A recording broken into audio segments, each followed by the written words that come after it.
Bom dia, RPGista. Aqui é o Leonardo Chaba e você está escutando o Pensando RPG. E hoje vamos falar daquelas decisões super maravilhosas que nossos jogadores às vezes tomam nas masmorras. Sabe, aquelas decisões que nos fazem sentir calafrios e ficar com os cabelos em pé. Pois é. Hoje vou falar um pouco sobre situações pra lá de bizarras que acontecem nas nossas masmorras de RPG. Mas vou aproveitar também para falar de algumas questões super interessantes aí que a gente vai poder explorar. Afinal, vale nos divertirmos bastante aqui pensando nas situações mais inusitadas dos nossos jogos de RPG, na terrível vida de um mestre na mão de um grupo determinado dentro de uma masmorra e procurar aprender com isso. É sempre válido, e para isso vou falar de 5 situações bem clássicas, com as quais tenho certeza de que muitos de vocês vão se identificar. E a primeira delas, na verdade, sou eu roubando um pouquinho aqui, já que não se trata exatamente de algo que os jogadores fazem na masmorra, mas o que eles não fazem, que é não ir pra masmorra. Esse aí é um problemaço pra nós mestres, não é mesmo? A gente vai lá, prepara uma super masmorra cheia dos desafios, cheia dos monstros mais incríveis e das mais variadas linhas de história, para que os personagens e os jogadores possam explorar à vontade. Estamos ali, animados, só na expectativa daquela super sessão. Basta que os jogadores sigam ali de barco para aquela ilha indicada por um dos NPCs e... bem... eles decidem pegar uma estrada para o norte e seguir para um caminho completamente diferente do que você tinha imaginado. E você fica ali, perdido, triste, com aqueles olhinhos do gatinho do Shrek. Vida de mestre não é fácil. E os jogadores, os nossos queridos jogadores, como são belíssima e brilhantemente imprevisíveis. E claro, às vezes tentamos dar umas dicas, puxar eles de volta pra masmorra ali, lindona esperando por eles e nada de eles irem pra lá. Bem complicado. Mas aqui vale ressaltar algo importante. Não tente realmente forçá-los a ir para tal masmorra. Dê liberdade aos jogadores. Que exista, por exemplo, no mundo, lugares em que eles realmente não devem se meter e que eles percebam isso, que existam múltiplos caminhos mesmo que eles possam seguir. Isso é muito importante. Mas, claro, você aí me pergunta: Hello, mas criar a masmorra deu tanto trabalho, meu bom homem? E sim, isso é verdade. E às vezes é difícil deixarmos ela para trás, mas basta entender que ela continuará no mundo e que os jogadores certamente poderão retornar para lá eventualmente. Logo, não foi um esforço em vão.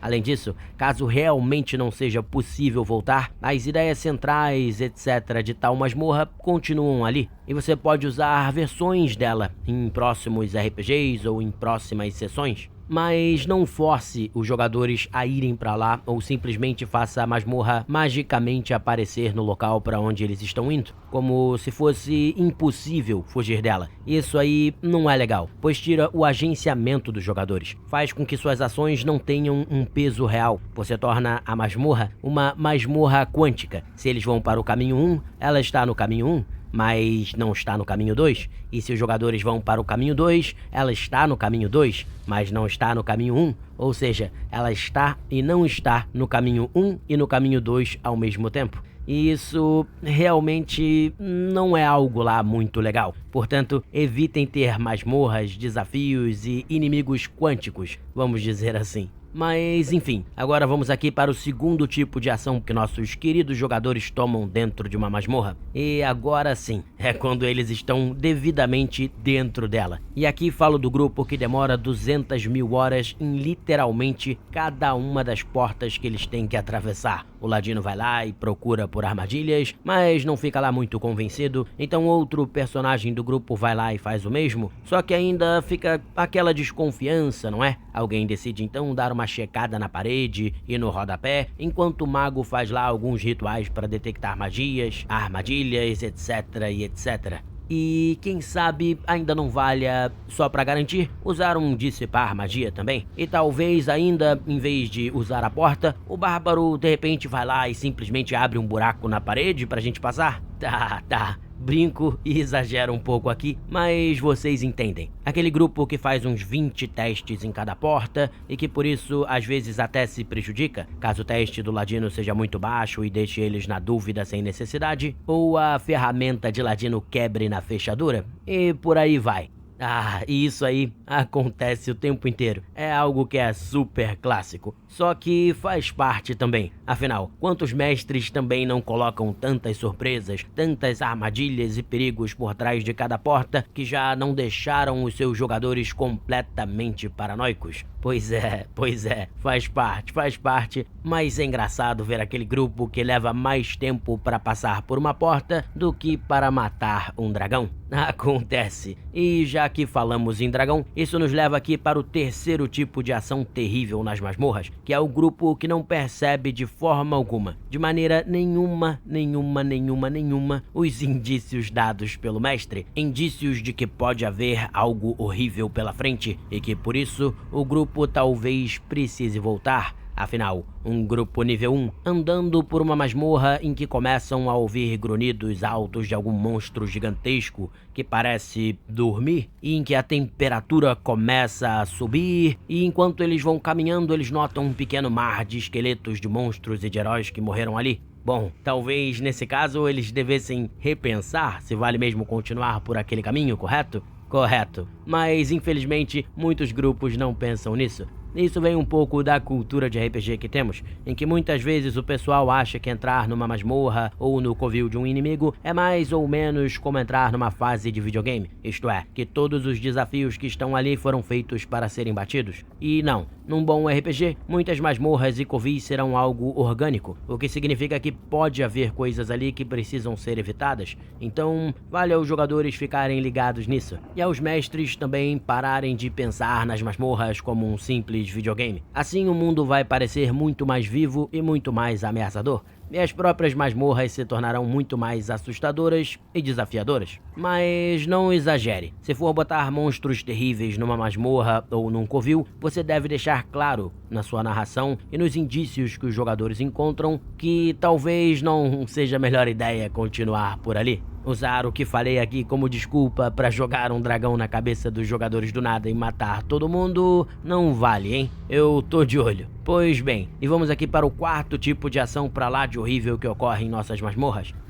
E esse envolve os jogadores loucões que parecem todos tomados por uma fúria assassina. Aqueles que andam pelas masmorras com a única ação de eu ataco e mato, eu mato e ataco, eu ataco e mato.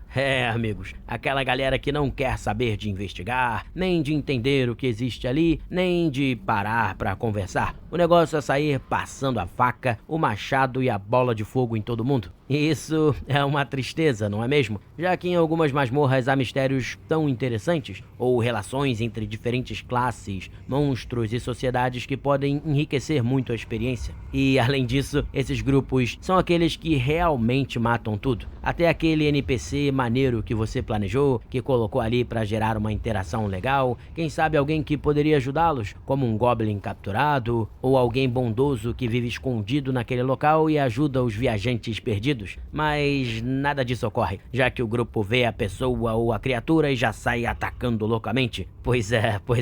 E nessa nós vemos alguns NPCs tão legais, tão cheios de vida e de potencial, tendo um triste fim na mão de um grupo sanguinolento e assassino.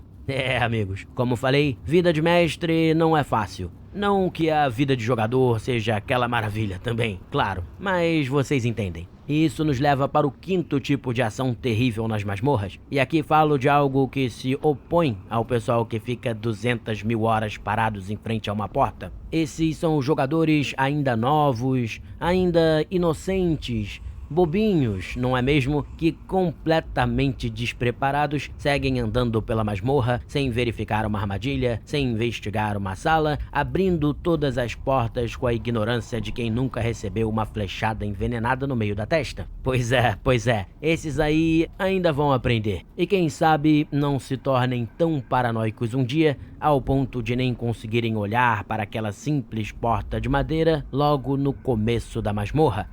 Amigos, Isso é algo que vai acontecer com todos nós um dia, nos tornarmos esses jogadores fatigados e desconfiados, marcados por anos e anos de masmorras malditas.